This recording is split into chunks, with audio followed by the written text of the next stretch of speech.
What's the number one thing you are afraid of right now in this moment? What are you afraid of? What are you afraid of? Speaking. Speaking. Yeah. Okay. What are you afraid of? Judgment. Judgment. What are you afraid of? Dying without achieving my dreams. What are you afraid of? Yeah, maybe speaking as well. Okay. Now, you're not actually afraid of any of those things. Do you want to know what all of you are actually afraid of?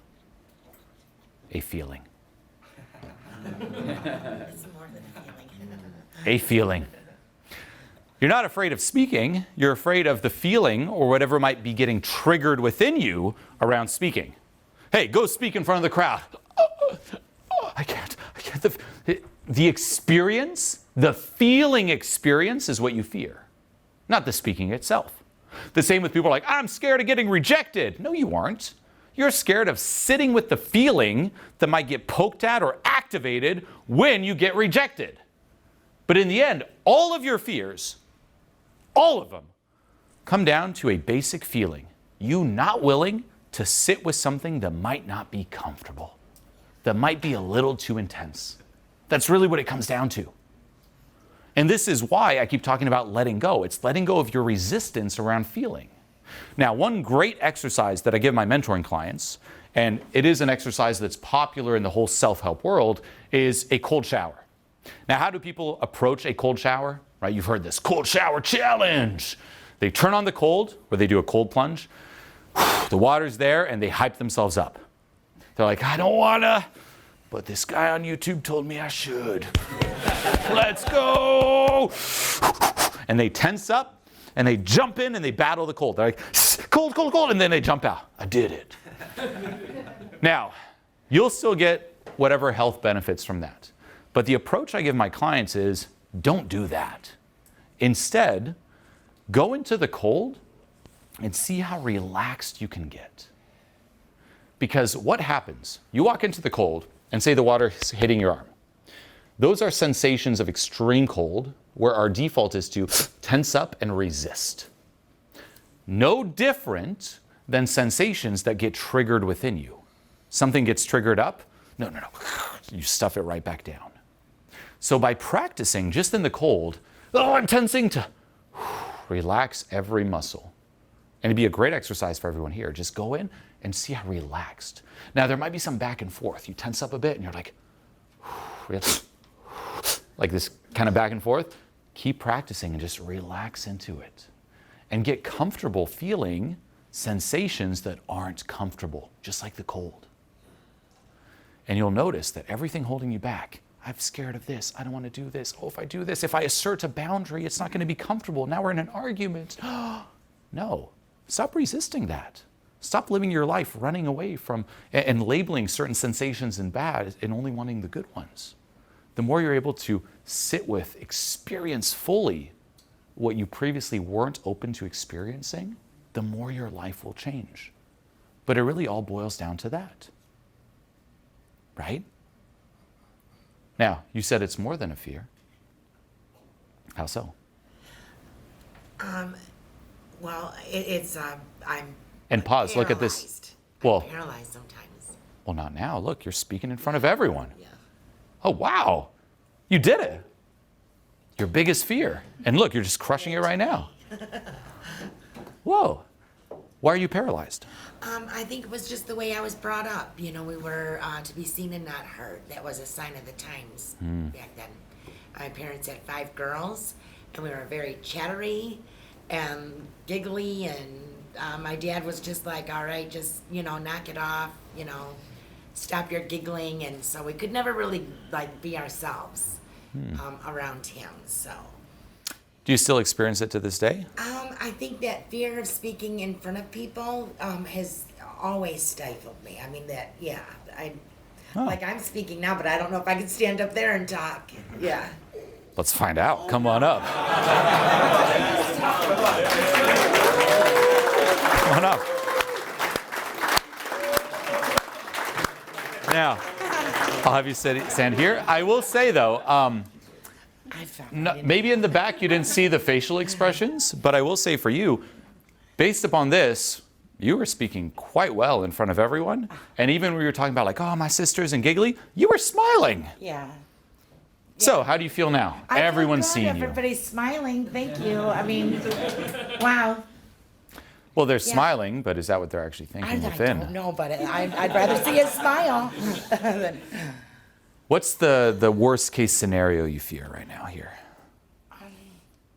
Like say this was to go the worst way possible, and then you walk and sit down and you're like, that was my worst nightmare. What would happen?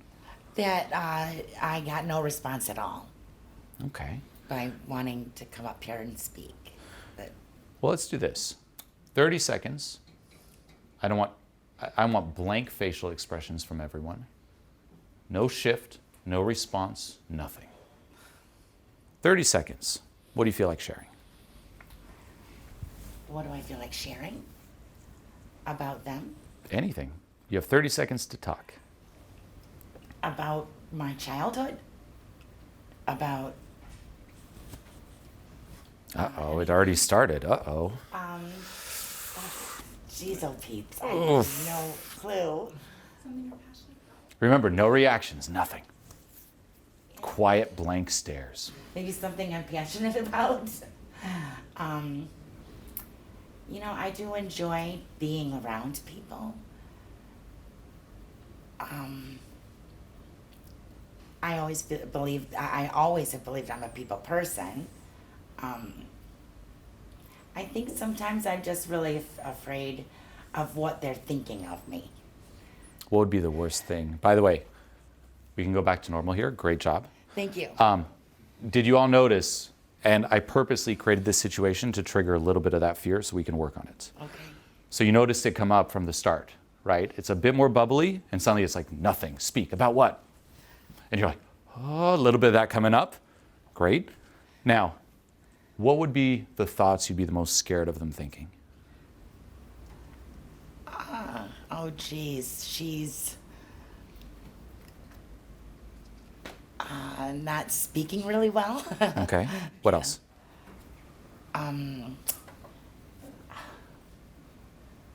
I just can't think of anything. You can. My mind's a blank. Yeah. You can. Be careful not to say, I don't know, or I can't think of anything, Just because that's fear? resistance that gets your mind to move on. I can't think of anything. Next. Versus no, Fear? stay open. Fear of what? Yeah, well, what would be the worst outcome? Someone's thinking, okay, she can't speak this. What else? What is her problem? Okay, what's her problem? What else? One third one. I can't think of anything. You can? Saying that. You don't want me to say that. Don't. Stay open. Don't rush the answer. Stay open. Take your time. Wait for something to bubble up and surface. Maybe they really like me? That's scary? No, that's not scary. I want the worst ones. The worst ones. Okay. When is she going to be done? Okay, when is she going to be done? Yeah. Say people were to think that. Yeah. Why is that scary, and what does that say about you? I feel like I got to rush to hurry up and say what is on my mind before they lose interest. What if they were to lose interest? Why is that bad or scary? You know, I think that we were always rushed to just say what was on our mind when I was a kid, so Well, in the I moment. never really got to share. In the moment, right now. That is the right answer. Yeah. I want the real one in the moment. Right now, say everyone's like, ugh, is this over yet? Oh, Julien picked the worst person to come up. Oh, she's so boring. What's she even saying? Yeah. Say that were true. Why is that scary?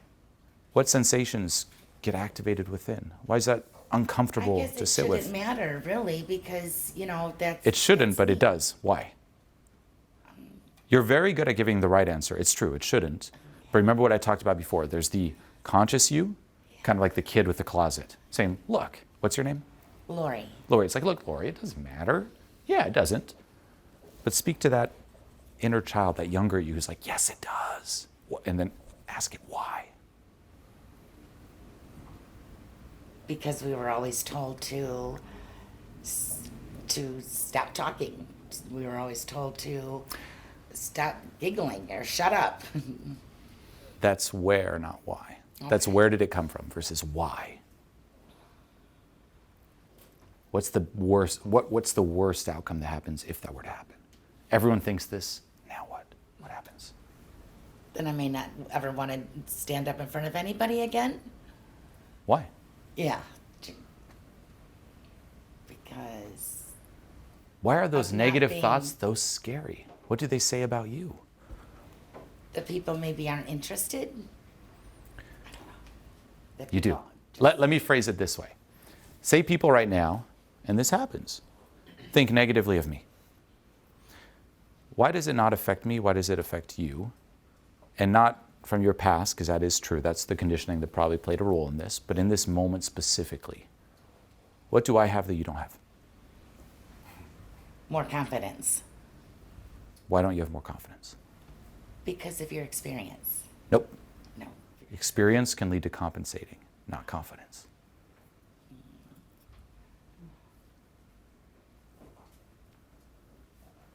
What's so bad or scary about being disapproved of? It'll just make me feel like I don't have as much self-esteem. Yeah. It might knock me down a couple notches. Last one, why would it make you feel this way? Because I want approval. Why?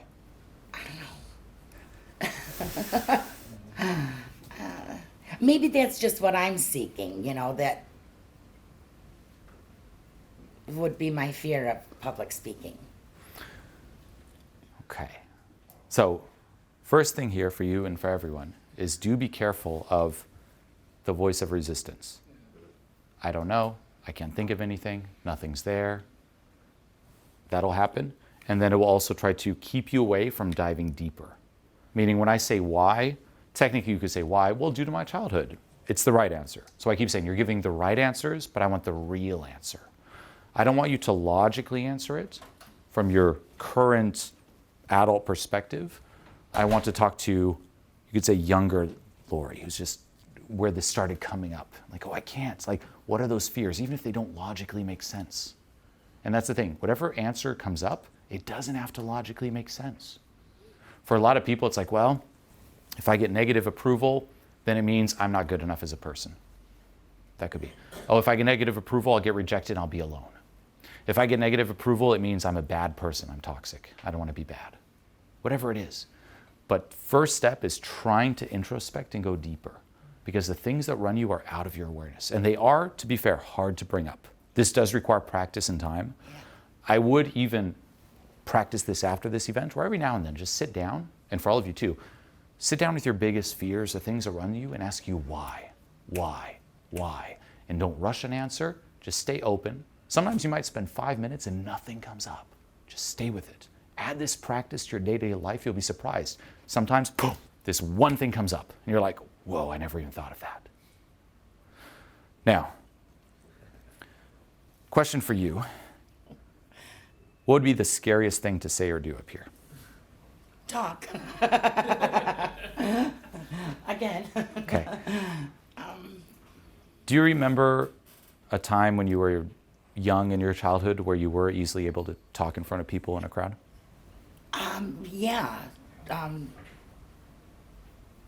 Around my friends, just goofing around, doing our own little play things and. Let's goof around right now. Goof around. You make this very difficult. I do. Just, but I'm not that little girl anymore. But I think being an older woman, and people expect me to be more serious, but I don't always want to be. I just like to be playful sometimes. Be playful. Okay. Otherwise, what is it saying? My soul has rotted with years. Right. I don't want to. It's like what? It's like, no, it's like your soul, like playful, like for all of you here too, it's like the child version of you, of course, has matured with time. You know more, you're smarter, but like that childlike incitement, don't lose it. It actually reminds me, and we'll get back to you, Okay. of something Robert Greene said, right? So author, I did a few videos with him. And in one of his books, Mastery, he said that as a kid, you have this excitement and passion for everything, right? You're walking out, you're like, butterfly, sky, whoa, clouds. Oh, you're just excited, but you have a very low attention span. So you're just kind of bouncing all over the place. As you grow up as an adult, you can actually maintain your focus on something for a longer period of time. You can dedicate yourself to something, but then you lose the passion. And what he says is true genius is when you're able to keep that childlike spark and combine it with the focus. And that's when you pierce through and achieve true genius. But don't let anyone say, like, yes, as an adult, you got to get more serious, less joking around, less playful. You're a grown-up now. You must be more responsible. Well, it's like, yes, that's true. I'm going to take all that, but not to sacrifice the spark within me. And if other people aren't about that, if people even say to you like, oh, Laura, you're a little too playful, a little too childlike, a little too immature, you should be like, well, good. Yeah. Good. That's a good sign. So let's be immature. Let's goof around. Your turn. No pressure. Oh my gosh. Imagine we're there, we're having brunch, just joking around, and there's a big crowd of people watching us. Hey. How's it going? Good.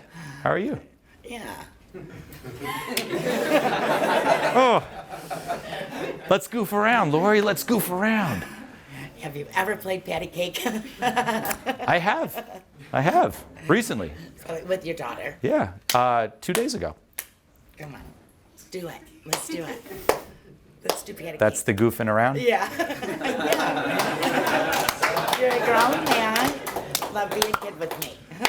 Okay. There. Good. There. Give her a hand. Look at that. Good. Now, here's what I want you to do. Stand right in the middle, right here. Shoulders back, and just own it. So, because I noticed people are clapping, and you did great, by the way. Thanks. Huge on that. Really good. However, as soon as the clapping happened, in the body language, I saw a little bit of plain small. Versus, no. Let the praise land. So, standing straight, looking at everyone in the eye.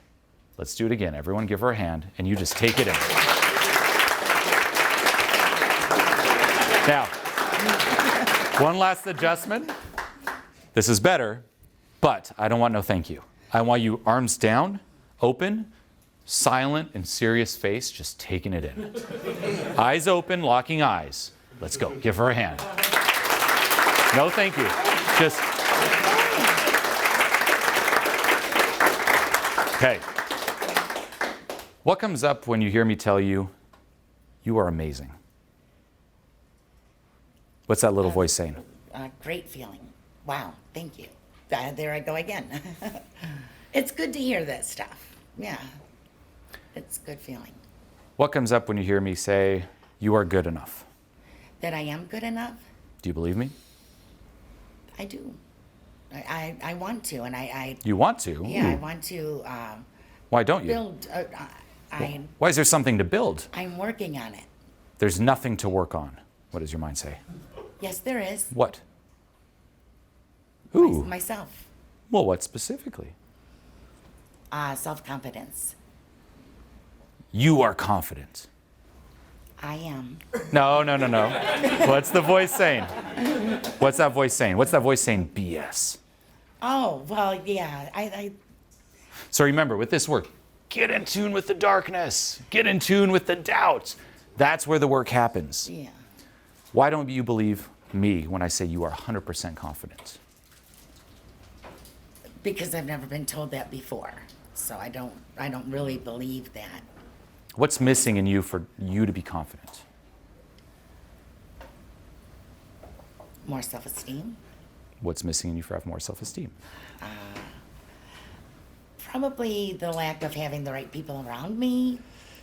I tend to try to fix people that need help instead of keeping people that are more confident around me. Okay. What comes up when you hear me say, I'm disappointed you don't dive deeper? I'd like to work on that. I'm disappointed you'd like to and you aren't doing it now. Well, that's why I'm in this class. Okay. Now, we're going to go one layer deeper before we wrap this bit. Okay. But for everyone, you're doing great and facing the fear, but like, do you see where I'm trying to go with the questions? Do you? Yes. Do you see where I'm trying to go with the questions? I'm trying to poke at that world that's out of your awareness, meaning everything that you're saying is correct, but it's staying at the surface. It's like, why don't you feel confident? Because I'm not confident. What's missing? Self-esteem. What's missing? Confidence. What's missing? Oh, well, in my past. Okay, but that's still surface variations of the same answer versus, well, what? It's the good old Tony Robbins example, right? Where say, and I'm not sure you came up with this. It's a famous self-help saying, but he's used it, where there's a table and then there's the legs of the table. The tables say the belief. I'm not confident, I'm not good enough. What people try to do is they try to bash the table. I'm confident, I'm good enough.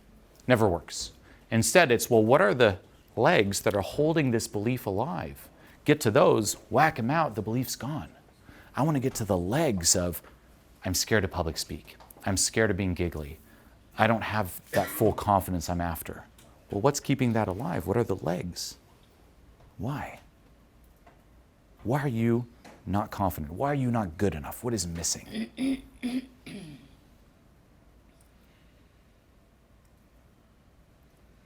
The real Lori. Mm-hmm. That is working on this new Lori. Now, it started off actually a lot more real. And you can notice this too, when you start going deeper, it gets a little bit more emotional. It's not as comfortable. Suddenly, we saw a little bit less of the, I'm Lori, to Lori. And then it went back to the, working on the new Lori. So then it went back, but we saw a glimpse. Now, that glimpse actually, and correct me if I'm wrong, resonated with people more than anything you've said up until this point. Yes? No? Yes. That's when you were at the most edge of your seat. You're like, oh, we're getting some realness. And this is for everyone. We always think that saying the right thing, doing it right, being funny and cool is the right way. What people want is authenticity. Even if that authenticity isn't giggly and bubbly, it's what we're lacking. We all want it. We're looking left and right, and everyone's putting on these masks. And here, in you, it's hard to do, to be clear. So it's not like, why are you doing it? No, you're trying, and respect. But that glimpse, captivated the room. Go deeper on that. When did you start feeling like being you wasn't good enough? And why? Go where it's not comfortable. When I was in life, my second husband. Mm-hmm. What happened? Just kind of treated me the way my dad did. What did that say about you? He didn't want to hear me. How did that I affect wasn't, you and your talk to yourself? Worthless. Not worthy of listening to and understanding. Yeah. Okay. So even though I feel like I've gotten past that, it's still deep down. So, I think maybe I do kind of carry a mask, but I feel like I don't want to drag people into my problems. Drop all that. That's what Drop I all that. always, but No. that's the way- Drop it. Okay. No one wants that. Okay. Everyone here, this is the realest we've got. Right. Listen to that. Everyone's like, yes. Now, it's also the least comfortable you felt. And that's this work. It's not, hey, let's cheer Lori on and build some confidence. It's no. Let's dive right. Let's drop the mask and let's get to work. Go deeper into that. How did you feel about you, and how do you perhaps still feel about you since then? When you're home alone just with yourself, what does that feel like? What's the inner voice like? Just a lot of years wasted. Breathe into it. Honor what you're feeling. Remember the cold shower example? This is the cold hitting your body, and you're feeling the resistance saying, stuff this back down. Stuff it back down. It doesn't feel good. Breathe into it. I just never wanted it to affect my kids, so I just held on to it, and I just didn't share it. You know, I just kept it inside. And That must have been hard. it was, yeah, it hurt, but Do you still keep it inside? yeah. But I'm trying to let it go. I keep thinking that I have, but then it just resurfaces. Did you Out ever of allow nowhere. yourself to just feel it? Just as right now, to bring this up and feel the hurt, the pain, and everything that goes with it? I maybe by myself, but not around my kids. Why not? Because I didn't want them to feel it. I didn't want them to know. And I just figured it, eventually, they would just, How old are they now? adults, young adults. What would happen if they knew? At one time when they were little, I thought, oh my gosh, I couldn't let them know that. But I think now I would get a lot of understanding from them. I think I just have to learn how to How would you feel be able to if they express knew right it now? to them. How would you feel if they knew right now? I would probably feel more relief if I would do that, but Okay. yeah. Give her a hand, everyone. Come on. Bring it. Okay. Not over yet.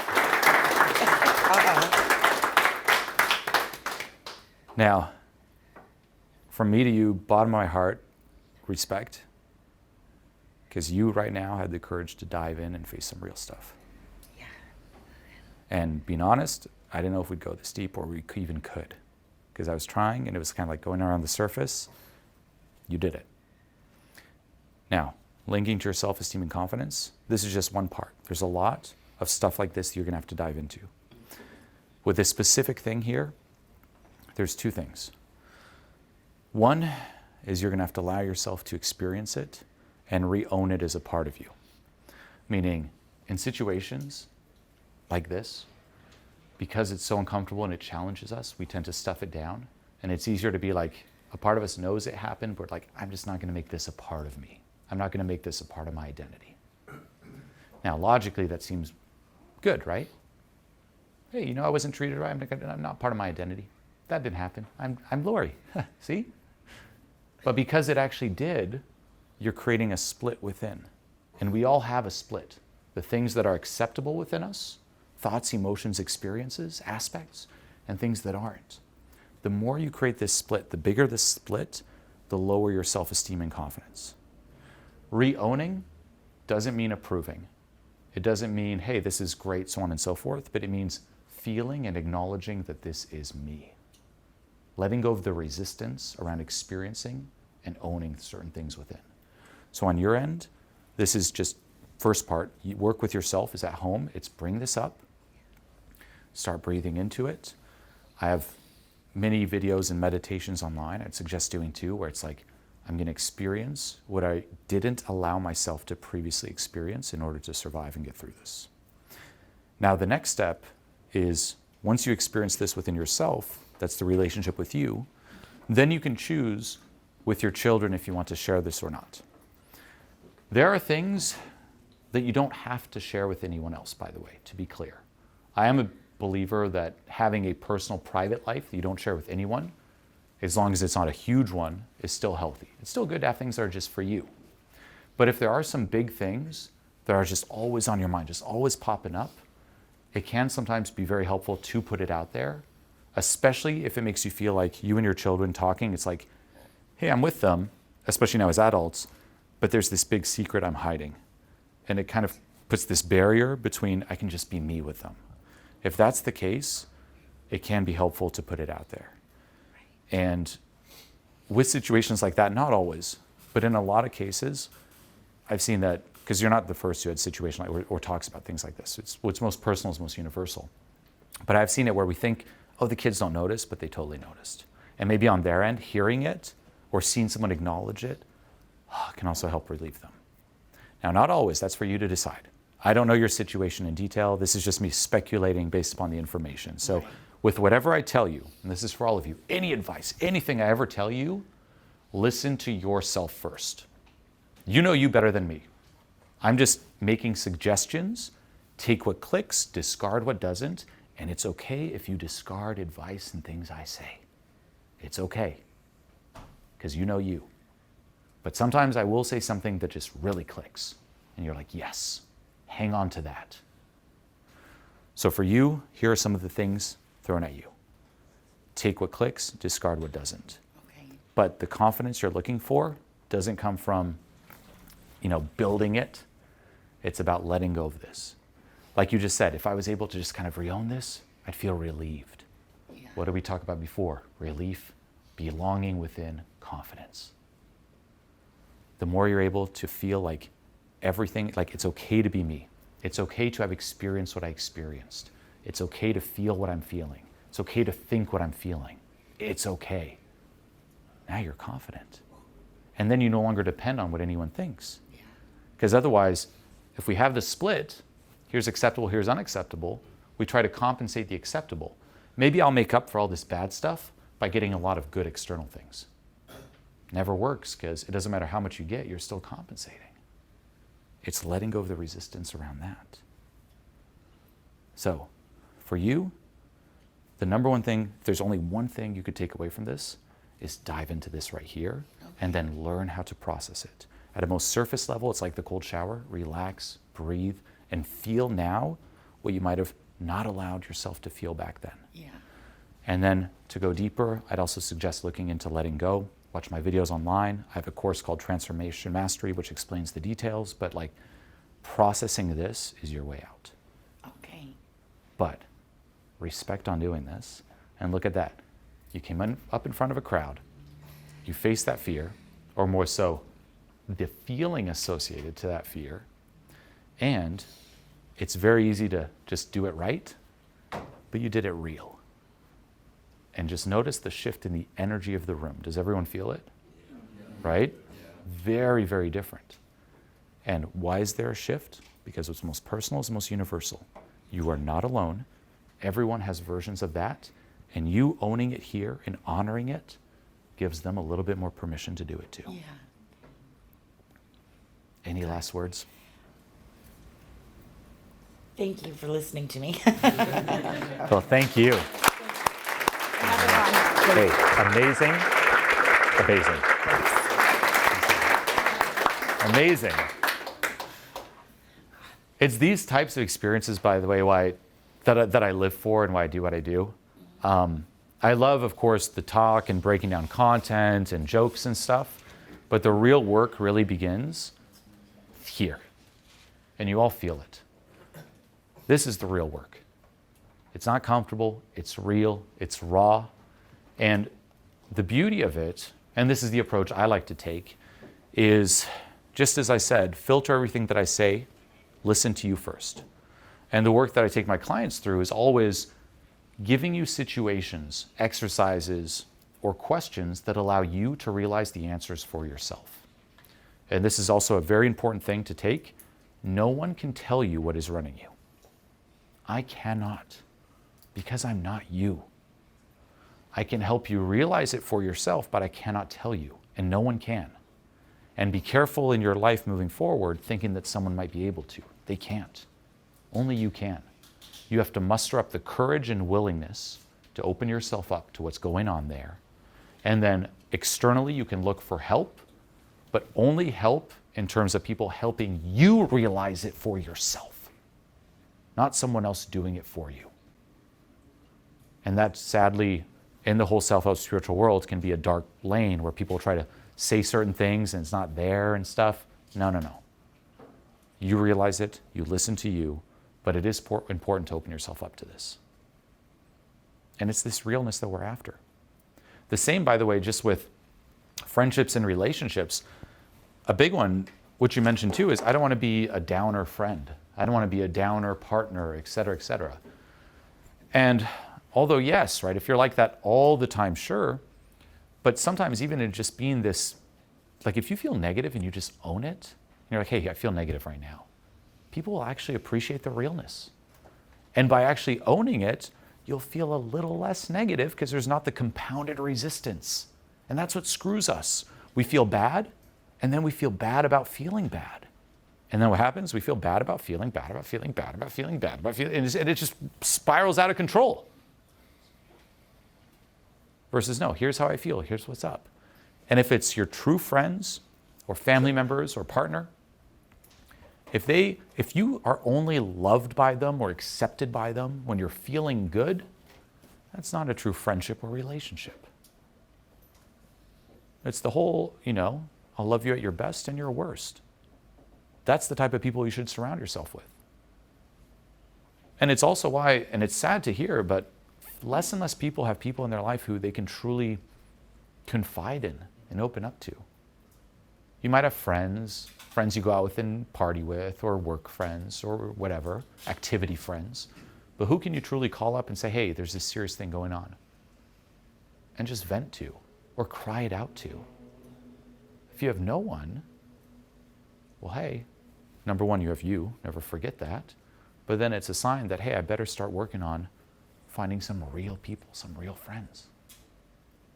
And that doesn't mean you have to discard the others, but it's a good audit in your life. The way I personally view it is there's different tiers, right? So at the center for me, it's family. Now, not say distant family or so on, like immediate family, wife and kids, me. At the center, ride or die. Then one circle outside of that is ride or die friends. And just like with my family, those are the people I can call up and say anything to. They got my back no matter what, ride or die friends. But it's still very few. Then beyond that, it's friends. Then beyond that, it's acquaintances. And you better know where every single person in your life fits. Otherwise, it'll cause a lot of pain if you think someone's here when they're there. Or if you think someone's out there when they're actually closer. Audit everyone in your life. And the number one thing that will show you where they are is hard times and adversity. When you're not doing well, when you're going through a hard time, when things fall apart, you'll see very fast those who are on the outskirts and those who are close and those who are ride or die. But that's how I like to view it. Similar to that movie, Meet the Parents, it's like the circle of trust. Who's in your circle of trust? How big is your circle of trust? And then are you living in alignment to that? Or are you perhaps avoiding certain friends who have your back to go and please friends who don't really care about you? That's not good either, right? I want to be with the cool kids, but they don't care about you. And there's this one person who's always there, but you're just like, yeah, take it for granted. Not good.